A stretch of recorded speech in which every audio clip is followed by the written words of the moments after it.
Bonjour à tous et bienvenue dans une nouvelle vidéo.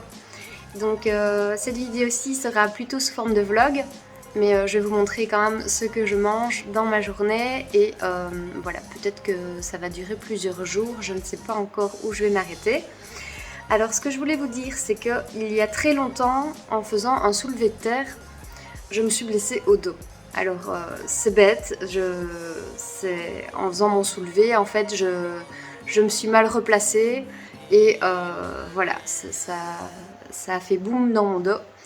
Et enfin boum crac.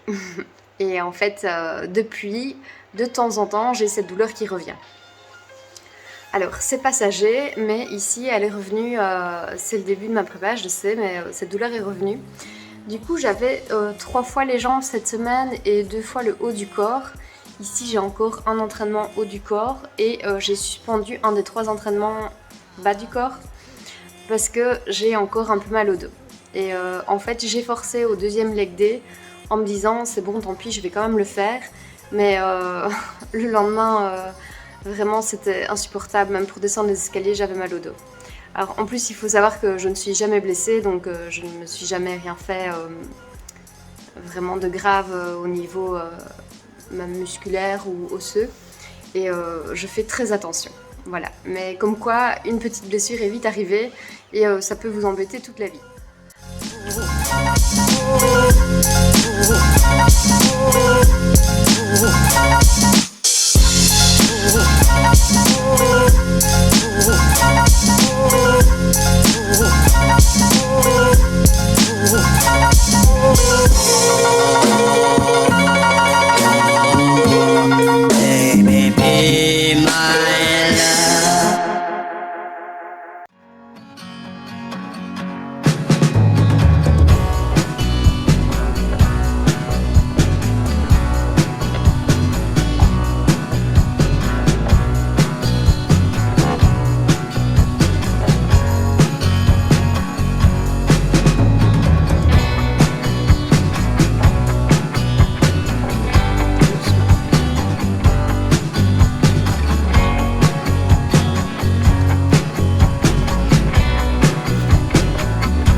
Aujourd'hui, j'avais envie de vous parler des 3 points essentiels à faire avant de commencer une perte de poids, un régime, une sèche, une diète ou même une prise de masse ou une prise de poids. Alors, la première chose à faire qu'on néglige très souvent, c'est de prendre des photos. Donc, il faut une photo de face, une photo de dos et une photo de profil. Pourquoi prendre des photos? C'est important parce que c'est votre meilleur support visuel pour voir votre évolution. Du coup, ça va booster votre énergie et votre motivation et ça, c'est vraiment bien. Donc, vous prenez des photos en entier, de la tête aux pieds, et vous prenez des photos le plus dénudées possible. C'est-à-dire pas tout nu, hein, mais en maillot, en bikini, en sous-vêtements, en slip, voilà. C'est important qu'on voit le plus de peau possible pour voir vraiment les meilleurs résultats au niveau des avant-après avec les photos. Ensuite, ce sont les mensurations. Donc vous allez prendre vos mensurations, pour ça vous prenez 1 mètre et vous allez voir sur internet, il est indiqué comment vous pouvez vous mesurer exactement au niveau de la poitrine, de la taille, des cuisses, des hanches, etc. Vous pouvez aussi télécharger une petite fiche pour prendre vos mensurations sur internet et la photocopier, ça existe aussi. Et sinon vous faites un petit tableau vous-même tout simplement, c'est assez facile, et vous notez la date. La 3e chose, c'est le poids. Donc, il faut vous peser. Alors, se peser combien de fois par semaine? Eh bien, 1 fois maximum. Ça ne sert à rien de se peser... Pardon, je perds ma voix. Ça ne sert à rien de se peser tous les jours en fait, parce que le poids fluctue, surtout chez les femmes. Du coup, vous allez peut-être faire 1 kilo de différence d'un jour à l'autre, donc c'est complètement ridicule. Vous vous pesez 1 fois par semaine, disons tous les lundis par exemple. Et comme ça, vous aurez un petit chiffre en plus qui vous donnera une indication sur votre évolution. D'accord ? Le poids, vraiment, c'est le dernier chiffre où il faut s'inquiéter. Voilà. Par exemple, voilà, j'ai commencé ma diète depuis 2 semaines. J'ai perdu 1,5 kg et voilà, j'avais espoir de perdre plus parce que c'était surtout beaucoup de gras superflu que j'avais pris après ma dernière sèche. Du coup, c'est du poids qui s'en va assez rapidement d'habitude et ici 1,5 kg, ce n'est pas suffisant à mon goût. Voilà, je suis assez exigeante pour ça, mais bon.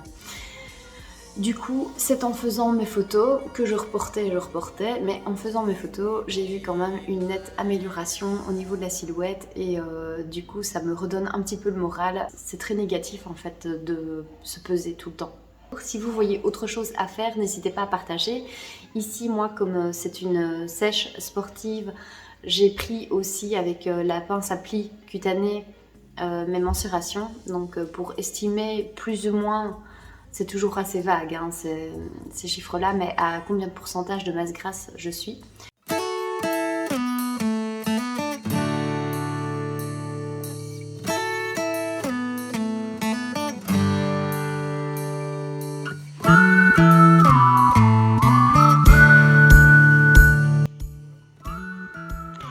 Pour cette recette, vous aurez besoin d'un oignon, de l'ail. Ici, moi j'adore l'ail, donc j'ai coupé 3 gousses d'ail, mais c'est vraiment au choix. 2 carottes, 500 g de tomates concassées, 2 grosses cuillères à soupe de basilic frais. Pour les protéines, j'ai pris des granulés de pois texturés, donc c'est un petit peu comme le soja texturé, sauf que c'est à base de pois. Et des feuilles de lasagne. Donc les feuilles de lasagne, j'ai pris aux lentilles jaunes, donc c'est sans gluten. Et alors, ça contient quand même pas mal de protéines, contrairement à d'autres feuilles. On est à 21,4 g de protéines pour 100 g de lasagne. Voilà. Et alors, comme épices, j'ai pris de l'ail, du paprika, de l'origan, du basilic et du sel. Les feuilles de lasagne, je les trouve sur le site Casidomi et mes protéines de pois aussi. Voilà, il y en a certainement chez Bioplanète ou Biocap ou Biocop, je pense que c'est en France. Voilà, donc il faut un petit peu. Alors, comme vous le savez déjà, si vous avez déjà vu d'autres de mes vidéos, je commence toujours par un fond d'eau.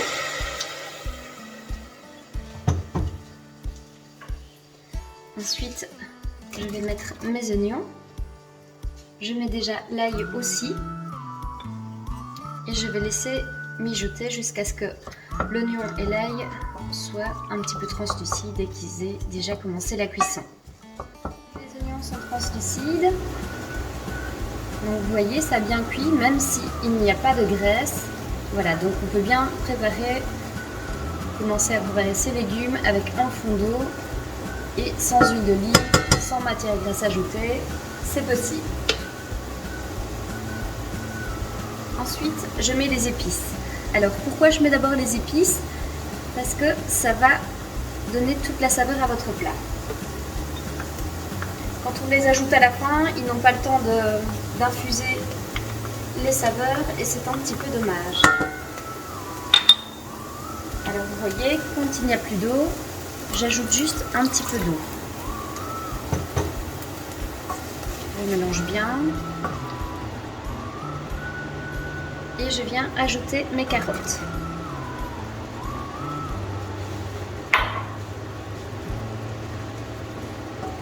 Je remélange et je vais laisser cuire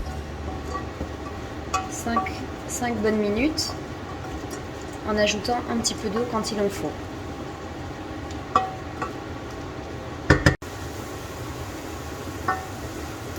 Alors ici mes carottes sont encore un petit peu croquantes, mais je vais ajouter mes granulés de protéines texturées de pois. En fait, ce n'est pas grave si les carottes ne sont pas tout à fait cuites parce que de toute façon, elles vont encore continuer la cuisson dans le four.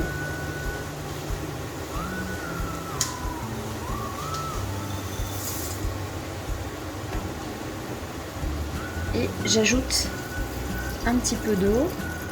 Je vais faire au fur et à mesure. Je mélange.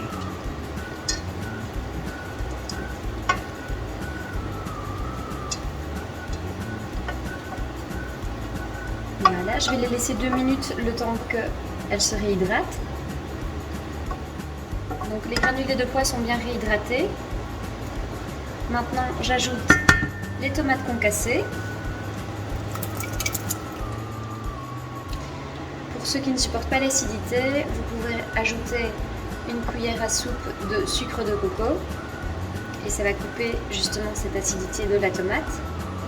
Voilà, je vais laisser encore 1 minute mijoter. Et maintenant, je vais ajouter mon basilic frais. Donc ce qu'il faut penser aussi, c'est de goûter votre sauce avant de préparer votre lasagne. Donc, comme ça, vous pouvez réassaisonner selon vos goûts.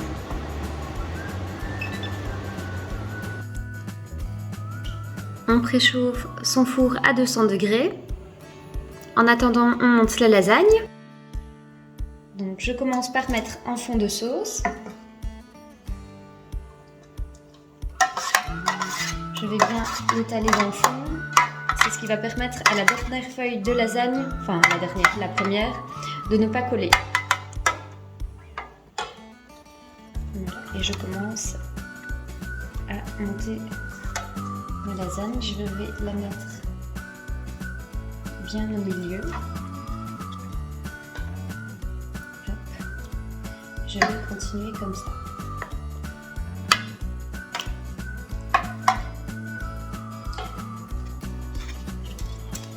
J'appuie bien à chaque fois, comme ça la sauce se met bien partout.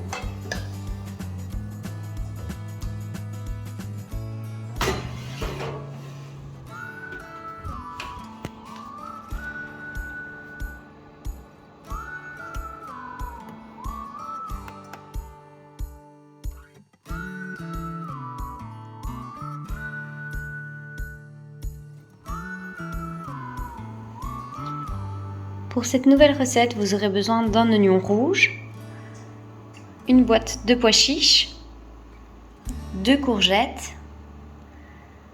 2 cuillères à café de purée de tomates, 2 cuillères à soupe de crème de coco. Alors pour les épices, j'ai pris de l'ail, un mélange de curry rouge, un mélange de curry jaune, de l'origan et du sel. Et alors les pâtes, voilà, donc aujourd'hui on va cuisiner des tagliatelles de haricots azuki. Alors c'est prêt en 4 minutes, donc c'est très rapide. Et je vous montre ici les macronutriments. Donc nous sommes à 370 calories au 100 g, 46 de glucides, 5 g de graisse, 27 g de fibres, donc c'est très riche en fibres, et aussi en protéines, 36 g. De la composition, la farine de haricots et farine de haricots de soja blanc, du coup, et de l'eau, donc c'est assez clean. Voilà, donc ces pâtes-ci, je les trouve aussi sur le site Casidomi. On met un fond d'eau, les oignons.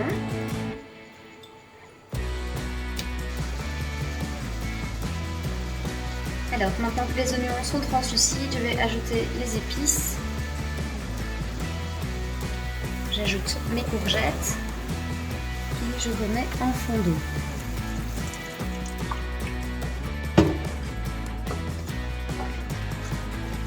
Je mélange bien, comme ça les courgettes vont bien prendre aussi les saveurs des épices.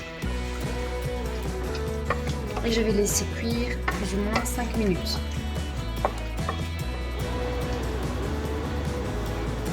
Donc une fois que les courgettes sont bien cuites, on ajoute la purée de tomates, le lait de coco et les pois chiches. On va tout mélanger. Donc on va laisser encore un petit peu sur feu doux pendant 2 minutes. Et alors c'est le moment de goûter aussi pour voir si l'assaisonnement est bon pour vous ou s'il faut encore assaisonner.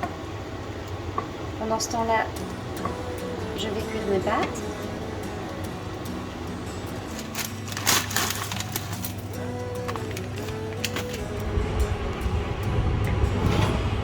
Alors, les lasagnes sont cuites. peut-être un petit peu trop sur le dessus. J'ai insisté pour mettre encore une couche de feuilles, mais du coup, voilà, il n'y avait pas assez de sauce. Mais c'est pas grave, je pense que ça fera l'affaire. Je vais couper les petits morceaux qui ont l'air un petit peu brûlés. Et puis c'est tout. Alors je vous montre comment calculer un ingrédient sec quand il est cuit et le noter dans votre application pour calculer vos calories. Donc ici nous avons 200 g de produits crus.